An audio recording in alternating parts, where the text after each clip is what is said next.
तो दोस्तों आज एक बड़ा इंपॉर्टेंट डिसीजन आ चुका है और वो डोनाल्ड ट्रंप से रिलेटेड है। डोनाल्ड ट्रंप ने जैसे ही शपथ ली, वैसे ही डोनाल्ड ट्रंप ने अपने जो बातें कह रहे थे उन पर उन्होंने अमल करना शुरू कर दिया है।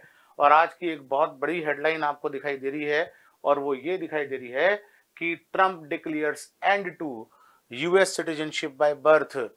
ट्रंप ने ये घोषणा कर दी है कि जन्म से जिनको अमेरिकी नागरिकता बाय डिफॉल्ट मिल जाया करती थी, वो अब नहीं मिलेगी।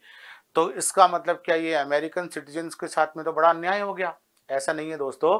डोनाल्ड ट्रंप ने शुरू से एक पॉलिसी अपना रखी थी और वो ये अपना रखी थी कि जो बाहर के लोग अमेरिका में रह रहे हैं और बहुत से लोग अवैध भी रह रहे हैं, है ना, कुछ तो वैध तरीके से रह रहे हैं, जैसे इंडिया से जो H1B वीजा लेकर जाते हैं, जो ग्रीन कार्ड होल्डर्स है, वो तो वैध तरीके से रह रहे हैं। लेकिन डोनाल्ड ट्रंप का ये मानना है कि अमेरिका में बहुत से लोग अवैध तरीके से रह रहे हैं और चूंकि वहां पे अवैध तरीके से रह रहकर जो बच्चे वहां पैदा हो जाते हैं उनको अमेरिका की नागरिकता भी मिल जाती है। तो डोनाल्ड ट्रंप ने अब इसको पूरे सिद्धांत को खत्म करने की घोषणा कर दी है, जिसका मतलब है कि अमेरिका में सिटीजनशिप बाय बर्थ नहीं मिलने वाली है। क्या कहा है डोनाल्ड ट्रंप ने? दो मेन बातें समझना। Shortly after being sworn on Monday, US president Donald Trump signed an executive order canceling the provision of citizenship by birth। The Hindu newspaper की रिपोर्टिंग ये कहती है कि जब डोनाल्ड ट्रंप ने अपनी शपथ ली तो शपथ लेने के तुरंत बाद उसने एक एग्जीक्यूटिव ऑर्डर या कार्यकारी ऑर्डर निकालकर ये घोषणा कर दी कि अब यूएस में सिटीजनशिप नहीं मिलेगी बाय बर्थ। और इससे सबसे बड़ा इफेक्ट पड़ने वाला है जो इंडिया के H1B होल्डर्स हैं। H1B वीजा जो होता है वो एक वर्क वीजा माना जाता है, जिसमें भारतीय लोग अमेरिका में जाकर जॉब करते हैं। समय के साथ साथ over the period of time वो वहाँ बस जाते हैं और उनके बच्चे जो अमेरिका में पैदा होते हैं उनका एक क्लेम हो जाता है कि उनको सिटीजनशिप बाय बर्थ चाहिए और वो सिटीजनशिप बाय बर्थ उनको मिलती थी, अब वो नहीं मिलेगी। और जैसा इंडिया में लॉ है, याद रखना, इंडिया ये अवैध अप्रवासियों की समस्या से पहले से जूझ रहा है ना। अवैध बांग्लादेशी, अवैध पाकिस्तानी भारत में रह रहे थे, तो भारत ने तो अपने सिटीजनशिप एक्ट में पहले से ही अमेंडमेंट कर रखा है ऐसा कि हमारे यहाँ सिटीजनशिप बाय बर्थ उसी को मिलती है जो ये सिद्ध कर सके कि उसके जन्म के समय उसके माता पिता में से कोई एक भारतीय है और दूसरा अवैध अप्रवासी या इलीगल माइग्रेंट नहीं है। इंडिया में भी शुरुआती संविधान में यही था। सिटीजनशिप एक्ट जो 55 में पास हुआ था उसमें यही था कि जो भारत में पैदा हो गया इंडियन सॉइल पर उसको इंडिया की नागरिकता मिल जाएगी।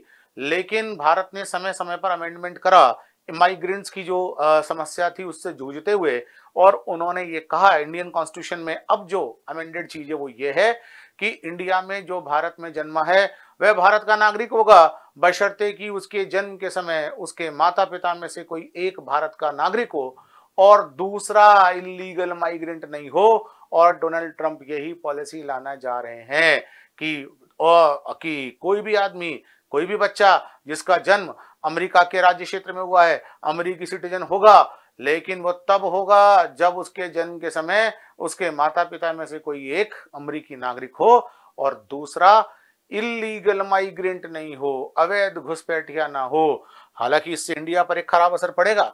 हमारे जो H1B वीजा है होल्डर्स हैं उनके बच्चों की सिटीजनशिप जो है उन पर खतरा महसूस हो जाएगा। दूसरा समझिए, डोनाल्ड ट्रंप ने एक और बात कही है कि जितनी भी ब्रिक्स कंट्रीज है ना, ब्रिक्स कंट्रीज कौन कौन सी है दोस्तों? ब्रिक्स कंट्रीज है ब्राजील, रशिया, ब्रिक्स कंट्रीज है ब्राजील, रशिया, इंडिया, चाइना और साउथ अफ्रीका। और डोनाल्ड ट्रंप ने 10 देशों को इमर्जिंग अर्थव्यवस्थाएं कहा है। स्पेन का नाम लेकर उन्होंने पर्टिकुलर लिखा है ना। तो ये ब्रिक्स कंट्रीज तो इमर्जिंग अर्थव्यवस्था है ही, इनके अलावा 5 और को उन्होंने जोड़ा और ये कहा कि यहां से अगर इन देशों ने नॉन डॉलर ट्रांजेक्शंस को तरजीह दी, आजकल दुनिया में बड़ी जो हार्ड करेंसी थी डॉलर, उसकी जगह पर कई विकासशील देश, emerging economies, non dollar transactions पर बल दे रहे थे, यानी कि वो आपसी समझौते डॉलर में नहीं बल्कि अपनी घरेलू मुद्राओं में करने लगे थे। उन्होंने कहा ऐसा अगर किया ना तो अमेरिका के अंदर अगर आप कोई माल भेजोगे तो उस पर 100% टैरिफ ठोकेंगे। यानी कि 100 रुपए का कोई माल है या $100 का कोई माल है जो आपने अमेरिका में भेजा है तो $100 टैरिफ लगकर वो 200 का हो जाएगा। You can not access American market कि आप अमेरिका की मार्केट को एक्सेस नहीं कर पाओगे अगर आपने अमेरिका के हितों के विरुद्ध बात करनी शुरू की तो।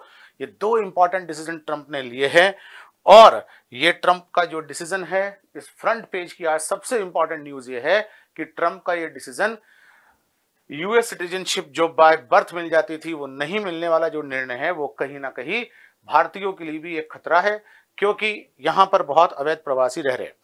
और जहां तक इंडिया की बात है, इंडिया तो बहुत पहले ये कह चुका है कि अगर कोई इलीगल तरीके से रह रहा है, अगर कोई इलीगल तरीके से रह रहा है अमेरिका के अंदर, हम उसको बुलाएंगे। इंडिया एक ऐसा देश नहीं है जो अपने इलीगल अप्रवासियों को अमेरिका में बसा दे या किसी भी देश में बसा दे, इसलिए हमने तो उसको वापस बुलाने की बात शुरू कर दी है। तो लगभग 7.25 लाख इंडियंस है ना, कितने भारतीयों को नुकसान पहुंचने की संभावना है? 7.25 लाख इंडियंस को इस पूरे कदम से नुकसान पहुंचने की संभावना है। और ये कहीं ना कहीं अमेरिका की एक नई पॉलिसी सामने आई है। साथ साथ में ब्रिक्स कंट्रीज पर 100% टैरिफ की इन्होंने बात की, इसमें भी इंडिया इफेक्टेड होगा। और ये बात सुनते ही हमारा शेयर मार्केट धड़ाम से गिर गया, क्योंकि हमारा शेयर मार्केट डेफिनेटली इन चीजों से प्रभावित होता है, क्योंकि क्लास पूरी दुनिया जो है वो कैसी बन चुकी है, आजकल सब कनेक्टेड दुनिया है, ओपन इकोनॉमी है। तो डोनाल्ड ट्रंप कहीं ना कहीं इस एक्शन के मूड में दिख रहे हैं, जो दो मेन एक्शन लिए, और उन दोनों मेन एक्शंस का इंडिया पर क्या असर पड़ने वाला है वो मैं आपको बता दिया।